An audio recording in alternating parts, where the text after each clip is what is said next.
কন্যাদায়গ্রস্ত বাবা তিনি আসছে সাহায্যের জন্য।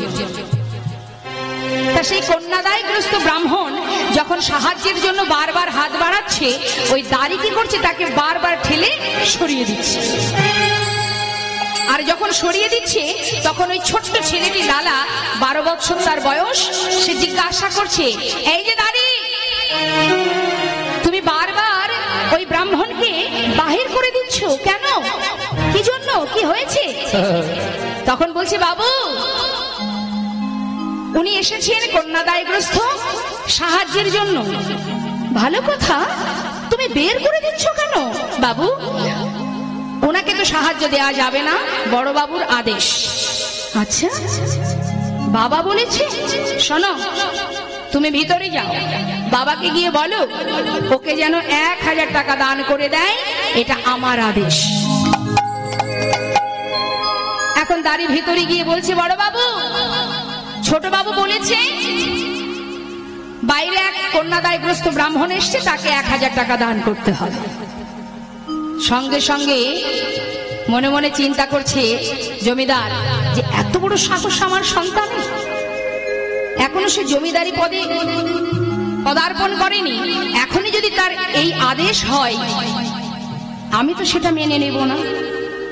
তাই 1000 টাকা দিয়ে বলছে, সোনাদারি ওই ব্রাহ্মণকে দান করো, আর আমার ছেলেকে গিয়ে বলো যতদিন সে নিজে রোজগার করতে না পারবে ততদিন যেন দান করবার ইচ্ছাটুকু প্রকাশ না করে। দান করে দিয়ে লালা বাবুকে বললেন, বাবু বড় বাবু বলেছে যত সময় আপনি নিজে রোজগার না করবেন ততদিন দান করবার কোনো অধিকার আপনার নেই। এই কিন্তু তার মনের মধ্যে একটু হলেও অন্তরে ব্যথা লাগলো।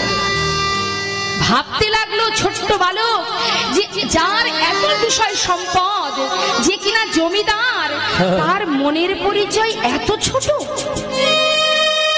1000 টাকা দিতে পারছে না। বেশ, যখন আমার বাবা এই কথা বলেছে আমি এখানে আর থাকবো না। ছোট্ট ছেলেটি সে কি করলেন মা, সর্বস্ব ত্যাগ করে বর্ধমান ডিস্ট্রিক্টে একটি ফেরেস্তাদারের কাজে 20 টাকা বেতনে কাজ শুরু করলো। হালকা একটু রিভাব রাখবেন। হ্যাঁ, দিনের পর দিন যায়, সন্তানকে আর ঘরে ফেরাতে পারে না মা। অভিমান পিতার প্রতি, যে এত ছোট মনের মানুষ, আমি তার কাছে আর ফিরবো না। 20 টাকা বেতনে কাজ করতে লাগলো সন্তান। কত প্রজাবর্গ পাঠিয়ে দিল আনার জন্য, কিন্তু আর ছেলে ফেরে না। দেখতে দেখতে বাবার বয়স হলো মা, শয্যাশায়ী হলেন, প্রজাবর্গ পাঠিয়ে দিলেন, কিন্তু ছেলেকে শেষের দেখা দেখতে তিনি আর পারছেন না। ছেলেকে দেখার জন্য এত চেষ্টা করলো, কিন্তু ছেলেকে দেখা হলো না। তাই অবশেষে অন্তিম সময়ে তিনি শয্যায় শুয়ে শুয়ে, মৃত্যু শয্যায় শুয়ে শুয়ে প্রভুর কাছে জানাচ্ছে, দয়াময় আমার একমাত্র সন্তান সেই যে চলে গেছে, একটি কথার জন্য জনমের মতো আমাকে ছেড়ে চলে গেছে, আর আমি তাকে দেখতে পেলাম না। আমি ছাড়া আমার পুত্রের আর কেউ নেই প্রভু। তাই মৃত্যুর আগে আমি তোমাকে জানিয়ে গেলাম, তুমি ওকে দেখো ঠাকুর, রক্ষা করো হে তুমি হে ভগবান।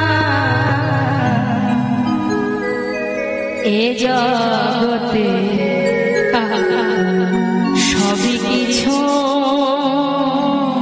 তোমারই যে, রক্ষা করো হে তুমি হে ভগবান। এ জগতে সবই কিছু তোমারই দেনা।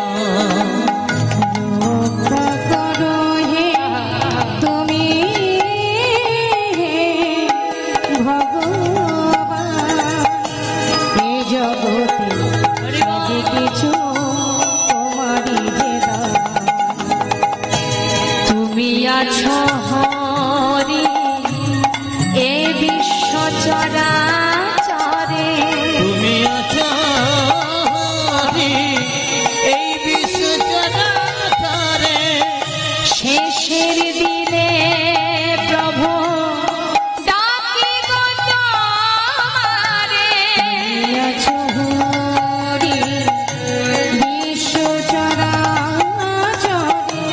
শেষের দিনে হরি ডাকি গো তোমারে। রক্ষা করো হে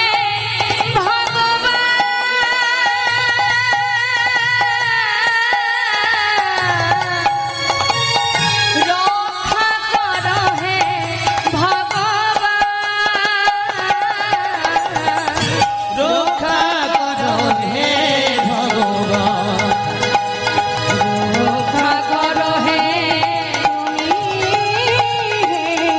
ভগবান। এ জগতে সব কিছু তোমারই যেটা।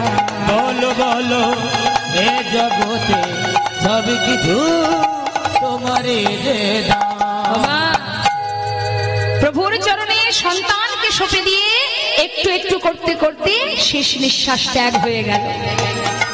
এবার কি করলো, জমিদারি প্রজাবর্গ যারা ছিলেন সবাই মিলে লালাকে গিয়ে বললেন, বাবু যার প্রতি তোমার অভিমান সে তো চলে গেল, এবার তো অন্তত তুমি ফিরে চলো।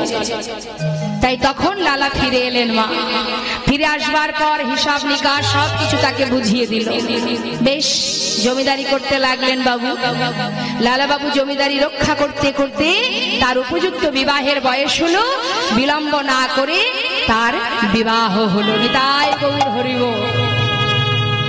বিবাহের পর স্ত্রীকে নিয়ে তার একটি সন্তান ছিল যার নাম নারায়ণ, এবং পালিতা একটি কন্যা ছিল যার নাম সুমতি।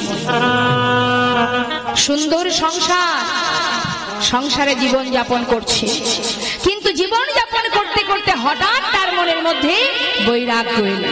কিভাবে? মনের মধ্যে প্রশ্ন জাগলো।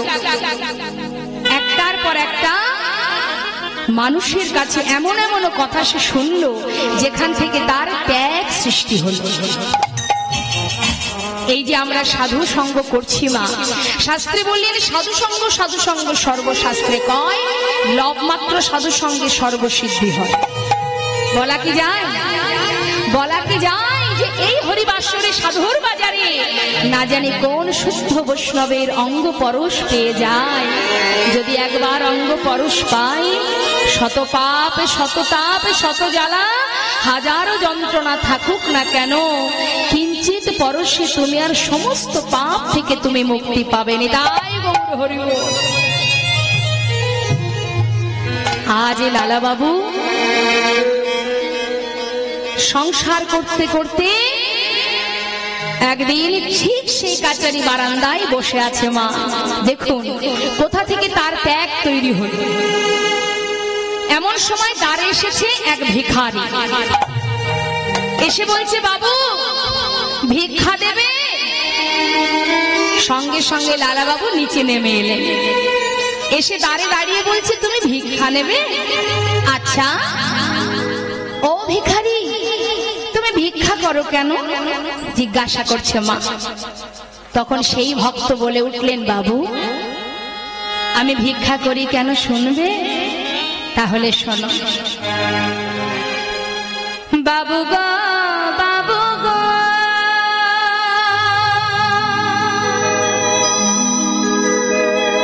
বাবু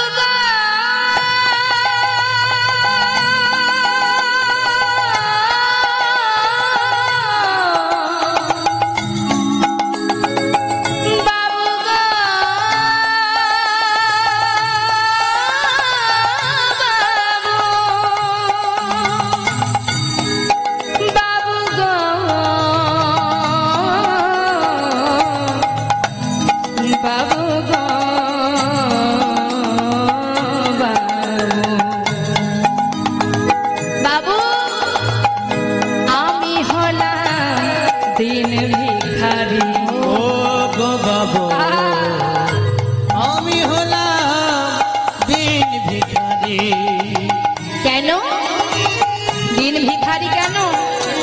বাবু আমার ঘরে আছে গিরিধারী,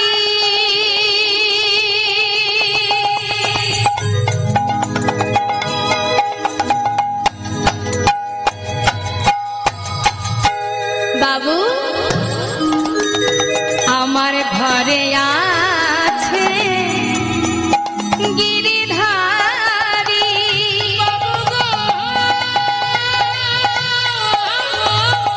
বাবু বাবু গো,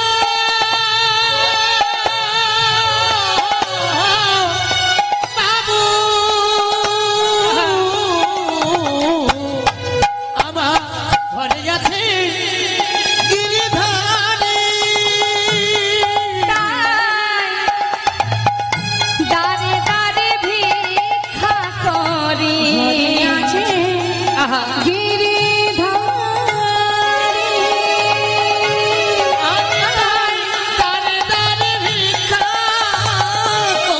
শুধু তাই না, আমি ভিক্ষা করি গিরিধারীর জন্য, আর কি করি তারে সেবা দিয়ে পাই গো প্রসাদ, তারে সেবা দিয়ে পাই গো প্রসাদ। বাবু এই তো আমার রীতি, আমি হলাম দিন